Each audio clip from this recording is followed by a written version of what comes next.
काकचेष्टा बकोध्यानम श्वाननिद्रा तथैव च अल्पाहारी गृहत्यागी विद्यार्थी पंचलक्षण। हेलो स्टूडेंट्स, आज हम सीखेंगे संस्कृत व्याकरण। संस्कृत व्याकरण को समझने के लिए उससे पहले आइए एक नज़र डालते हैं संस्कृत भाषा का इतिहास व उपद्रव में। यानी संस्कृत है क्या, संस्कृत कहते किसे हैं। भारतीय उपमहाद्वीप की एक धार्मिक भाषा है। इसे देववाणी अथवा सुर भारती भी कहा जाता है। यह प्राचीन विश्व की सबसे प्राचीन भाषा है। संस्कृत एक हिंदी आर्य भाषा है जो हिंद यूरोपीय भाषा परिवार की एक शाखा है। आधुनिक भारतीय भाषाएं जैसे हिंदी, मराठी, सिंधी, पंजाबी, नेपाली आदि इसी से उत्पन्न हुई हैं। इन सभी भाषाओं में यूरोपीय बाजारों की रोमनी भाषा भी शामिल है।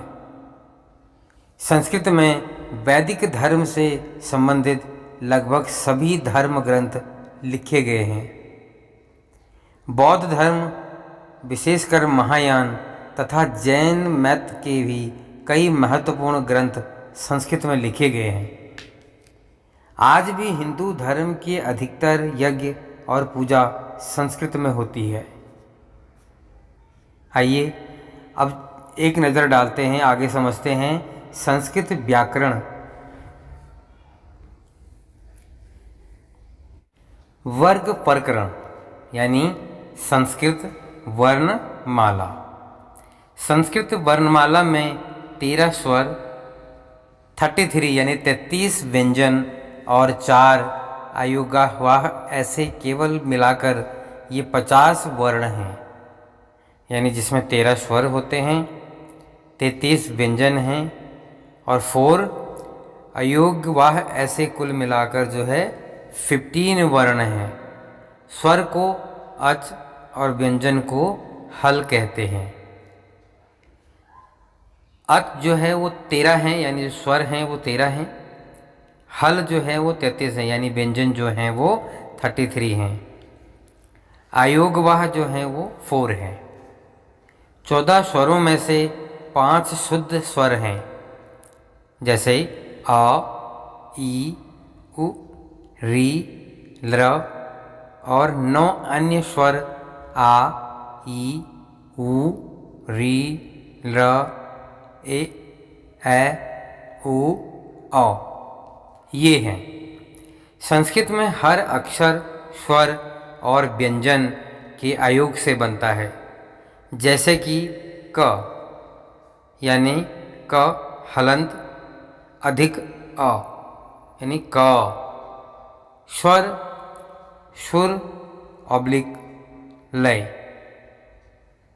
जो स्वर बनता है सुर ऑब्लिक लय सूचक है और व्यंजन श्रृंगार सूचक है।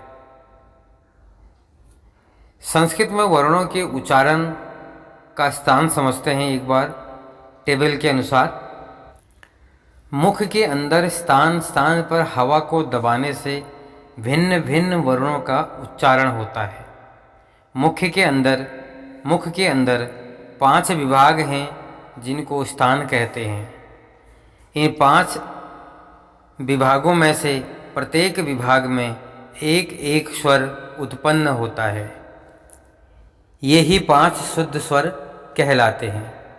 स्वर को कहते हैं जो एक आवाज़ में बहुत देर तक बोला जा सके। यानी स्वर उस को कहते हैं जो एक आवाज़ में बहुत देर तक बोला जा सके। आइए इसको एक टेबल में के थ्रू समझते हैं।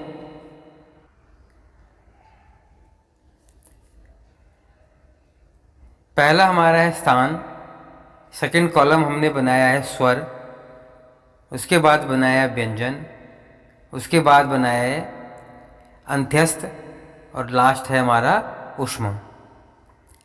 स्थान में आपको बता चुका हूँ कि किसको कहते हैं। अब स्थान में फर्स्ट है कंठ।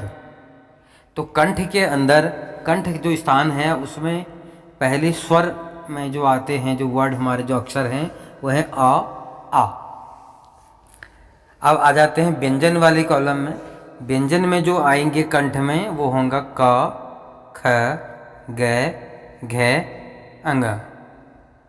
ये जो है व्यंजन हैं, ये आते हैं कंठ, यानी कौन सा स्थान है? कंठ। अंत्यस्थ में इसमें कोई भी नहीं है। ऊष्म में है ह और अह, या जिसको हम अहक आ खाली भी बोलते हैं। अगला स्थान है हमारा तालु, यानी स्थान 2 है तालु। तालु के अंदर स्वर आएंगे ई और व्यंजन आएंगे च, छ, ज, झ, य और अंतस्थात आएगा य और ऊष्म में आएगा श। अगला नंबर 3 में स्थान है मुर्दा या मुर्ददा। इसका जो स्वर, इसमें जो स्वर के स्थान में इसमें स्वर आएंगे री, री और व्यंजन आएंगे ट, ठ, ड, ढ, ण।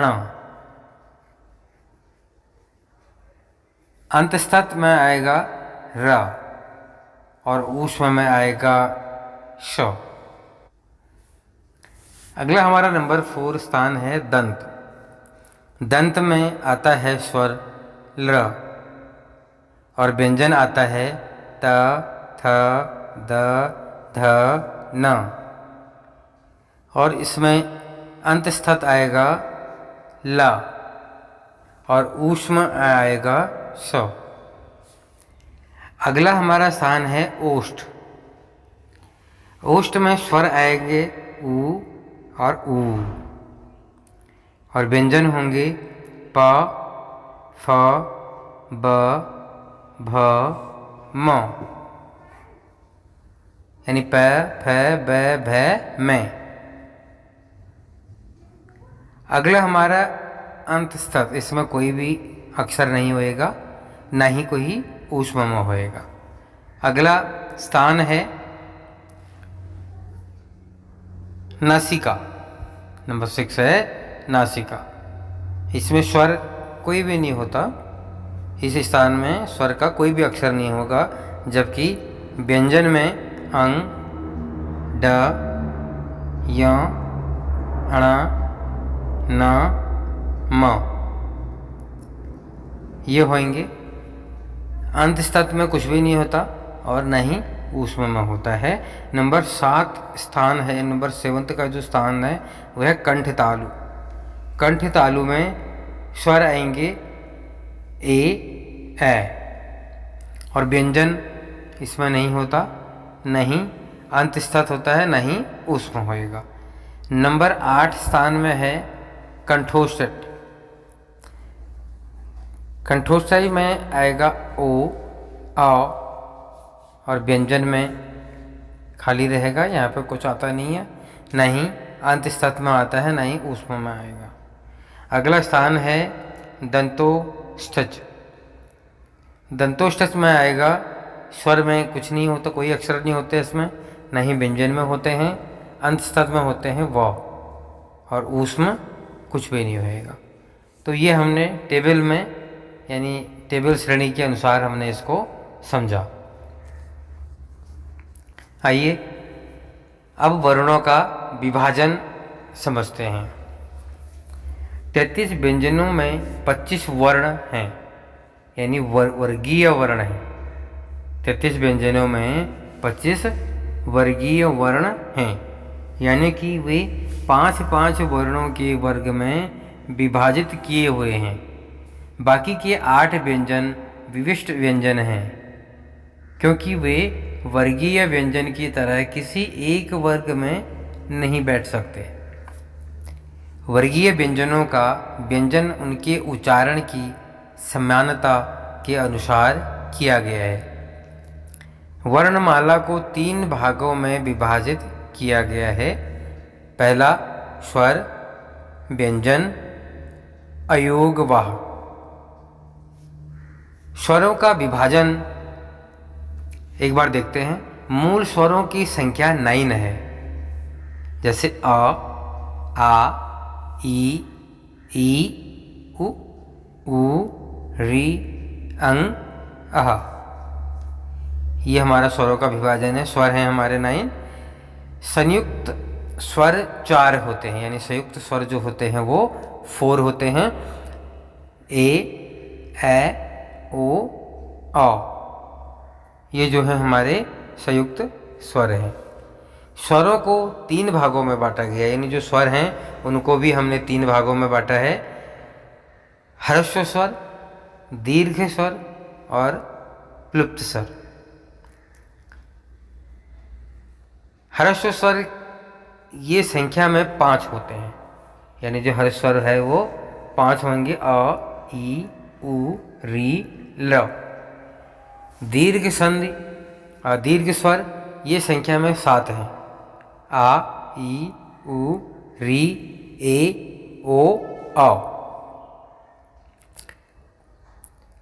प्लुत स्वर ये संख्या में 1 होता है।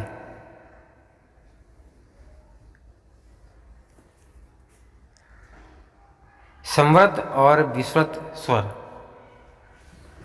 संवर्त स्वर के उच्चारण में मुख्य द्वार सकरा हो जाता है। ये संख्या में 4 होते हैं। जैसे ई, उ, ऊ। अगला है अर्ध संवर्त स्वर। अर्ध संवर्त स्वर के उच्चारण में मुख्य द्वार कम सकरा होता है। ये संख्या में 2 होते हैं। इन जो अर्ध संवर्त स्वर हैं ये संख्या में सिर्फ 2 होते हैं, और ये होते हैं ए, ओ।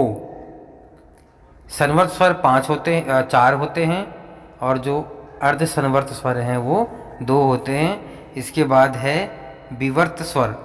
विवर्त स्वर उच्चारण में मुख्य द्वार में पूरा खुला हुआ होता है, पूरा खुला होता है। ये संख्या में 2 होते हैं। जैसे आ,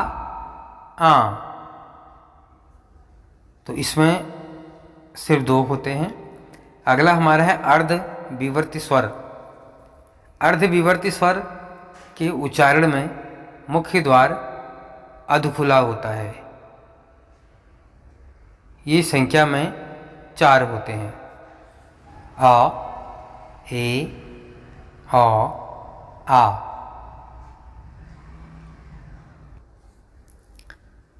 यानी अ, ए, औ, आ। संधि और समान स्वर, ये इधर डालते हैं एक नज़र। संधि और समान स्वर। संधि स्वर कौन से होते हैं? संधि स्वर संख्या में 4 होते हैं। जैसे ए, ओ, औ। समान स्वर संध्य स्वरों को छोड़कर सभी शेष स्वर समान स्वर होते हैं। समान स्वर संख्या में 9 है। जैसे अ, आ, ई, उ, री, अंग, आह। तो ये हमारे हमने स्वरों को समझा। स्वरों का विभाजन हमने एक बार अच्छे से समझ लिया है। अब हम इसके बाद समझेंगे व्यंजनों का विभाजन, यानी सेम जैसे स्वरों का क्या था ऐसे हम व्यंजनों का भी एक बार विभाजन समझते हैं। कंठ से आने वाले वर्ण कंठव्य कहलाते हैं। उदाहरण जैसे क, ख, ग, घ। तालु की मदद से होने वाले उच्चारण तालव्य कहलाते हैं। और तालव्य शब्द कौन कौन से अक्षर होते हैं? च, छ, ज, झ, य। मूर्धा से यानी कंठ के थोड़े ऊपर का स्थान होने वाला उच्चार मूर्धन्य है। यानी मूर्धा से होने वाला उच्चार जो है वो मूर्धन्य है। जैसे ट, ठ, ड, ढ, ण। तो मूर्धा का उदाहरण में कौन कौन से अक्षर हैं? जैसे ट, ठ, ड, ढ और ण। दंत की मदद से बोले जाने वाले वर्ण दंतव्य है। जैसे त, थ, द, ध, न, अ। होठों से बोले जाने वाले वर्ण औठस्यव्य है, यानी जो होठों से बोले जाने वाले वर्ण हैं वो औष्ठव्य है। ये औष्ठव्य कहे जाते हैं या कहलाते हैं, या उनको औष्ठव्य कहते हैं। यानी जो होठों से बोला जाता है वर्ण, जो भी अक्षर बोला जाता है उसको औष्ठव्य कहते हैं। उदाहरण के तौर पर समझेंगे, जैसे प, फ, ब, भ, म। कंठव्य क वर्ण क, ख, ग, घ, अ। तालव्य च वर्ण च, छ, ज, झ, य। मूर्धन्य यानी ट वर्ग ट, ठ, ड, ढ, ण। दंतव्य यानी त वर्ग त, थ, द, ध, न। ओष्ठव्य यानी प वर्ग प, फ, ब, भ, म। विशिष्ट व्यंजन य, व, र, ल, स, श, स, ह। तो ये हमने इनको विभाजन करके व्यंजनों का विभाजन समझा, किस तरह से हम इनका विभाजन करते हैं। क वर्ग से कौन कौन से आते हैं, च वर्ग से कौन कौन से हैं, ट वर्ग से, त वर्ग से, प वर्ग से, और विशिष्ट व्यंजन कौन से हैं ये समझा। आइए नेक्स्ट है आयुग वाह। यानी स्वर समझ लिया हमने, व्यंजन समझ लिया, अब रहता है आयुग वाह। आयुग वाह क्या है?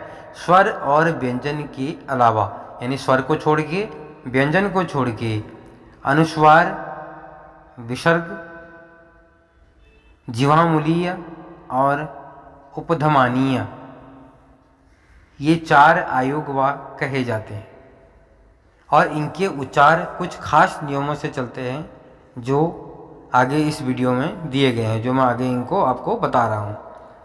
संयुक्त वर्ण, इन 49 यानी इन 49 वर्णों को छोड़कर और भी कुछ वर्ण सामान्य तौर पे प्रयुक्त होते हैं, जैसे कि क्ष, त्र, ज्ञ, स्र इत्यादि। पर ये सब किसी न किसी व्यंजनों के सहयोग से बने गए हैं, या बन गए होने से उनका अलग अस्तित्व नहीं है। इन्हें संयुक्त वर्ण भी कहा जाता है, यानी ये शब्द किसी न किसी व्यंजनों के सहयोग से बने गए होने से इनका अलग अस्तित्व नहीं है, और इन्हें संयुक्त वर्ण भी कहा जाता है। अंतस्थय व्यंजन जैसे य, व, र और ल, ये विशिष्ट वर्ण हैं क्योंकि स्वर जन्य व्यंजनों से बने हुए हैं। ये अंतस्थ व्यंजन भी कहे जाते हैं। देखिए यहाँ नीचे दिए गए हैं, ई प्लस अ यानी य, तो ये हो गया तालव्य। उ प्लस अ यानी ये व बना, तो ये हो गया दंतव्य या ओष्ठव्य।